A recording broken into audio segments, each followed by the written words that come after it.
What up, YouTube? I have another video for you guys today, and this is another project I finished up on, and this is an Emerson A100. Pretty cool knife, very slim, and just a pretty much straight up knife. Not too much craziness going on with it when you get them factory there. As far as what I did with her, got your G10 here. It's a 5-color multicam type of deal where you've got gray, black, tan, brown. You can kind of see it there.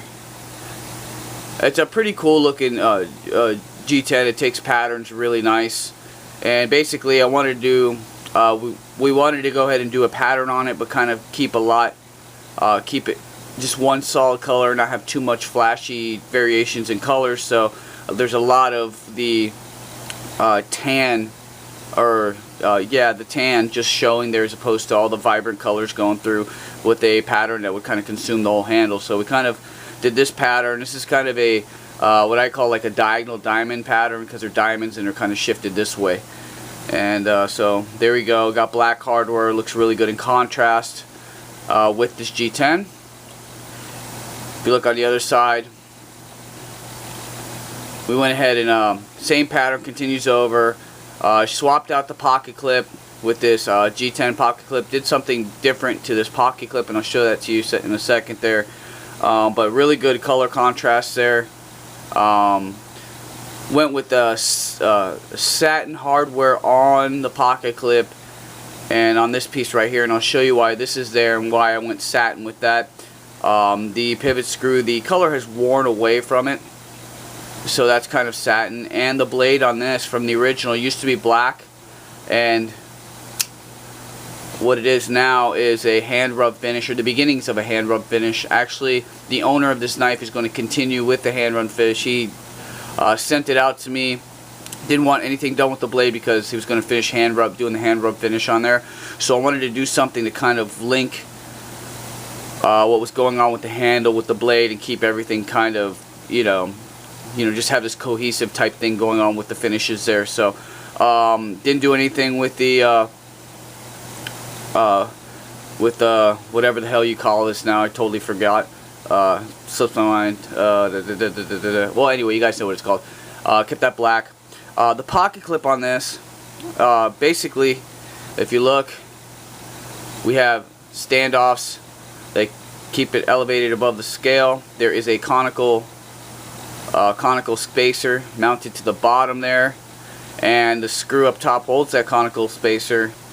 And then there's a beveled, anodized beveled washer right there to kind of add that contrast and link the pocket clip more to the black accents throughout the knife, and with the whatever the hell this is called again. I know what it's called, guys. It just slipped in my mind. Didn't get too much sleep last night. I was up to like 3:30 in the morning finishing this up. The retention on this guy is perfect. You can slip this in and out of like mesh, like workout pants, like perfect. Slides in and out, doesn't drag at all. It's really awesome. I think it's something I'm going to incorporate and a couple other knives I got going on in the future.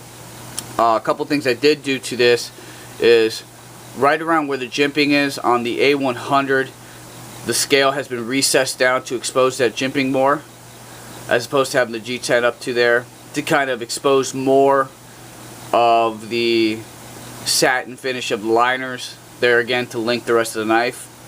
Down here at the bottom, if you're familiar with the A100, there's jimping that continues on the bottom. Same thing was done there. One other thing I did with this was really cool is oversized standoffs. Big, beefy, giant oversized standoffs. I mean, it just looks wicked awesome.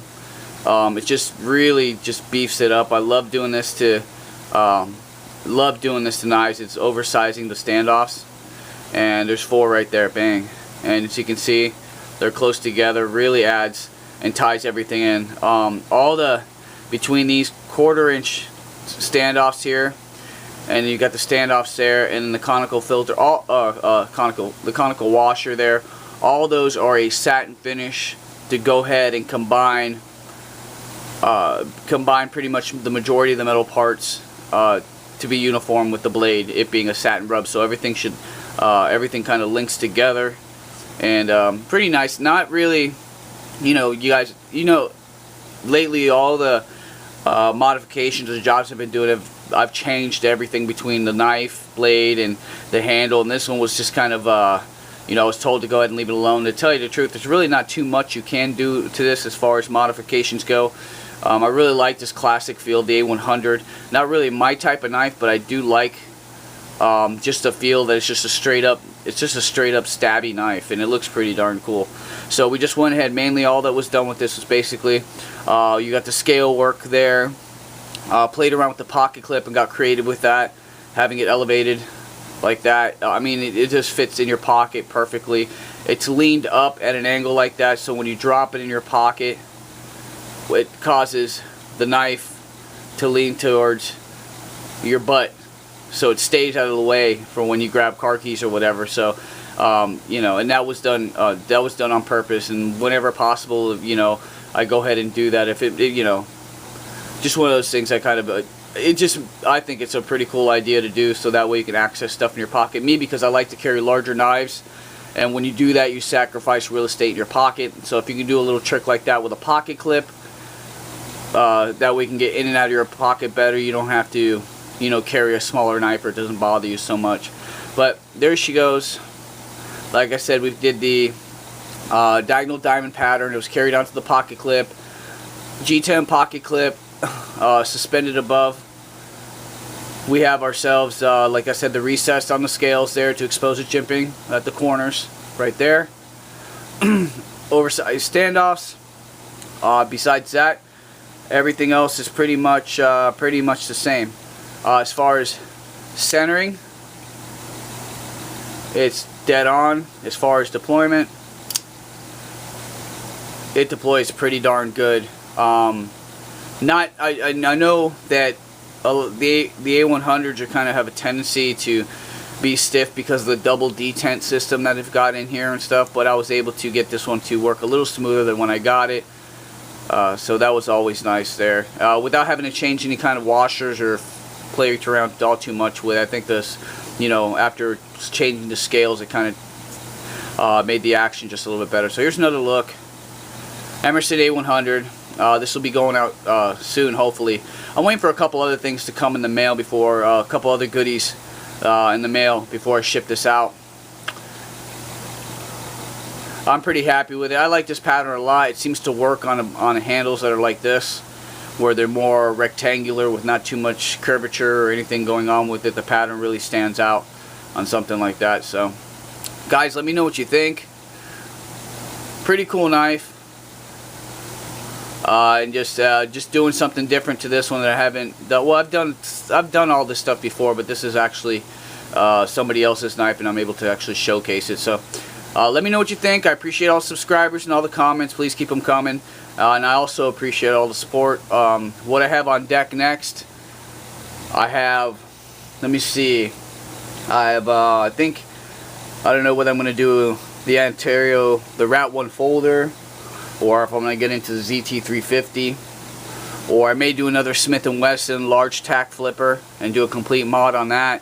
I'm not sure yet, but you know, whatever I do, you guys will know, because I'll post it on the channel or my Instagram. Dave Maddock on Instagram, so if you want to follow there. So anyway, guys, won't take up any more of your time. I appreciate all the support as usual. You guys take care. Peace.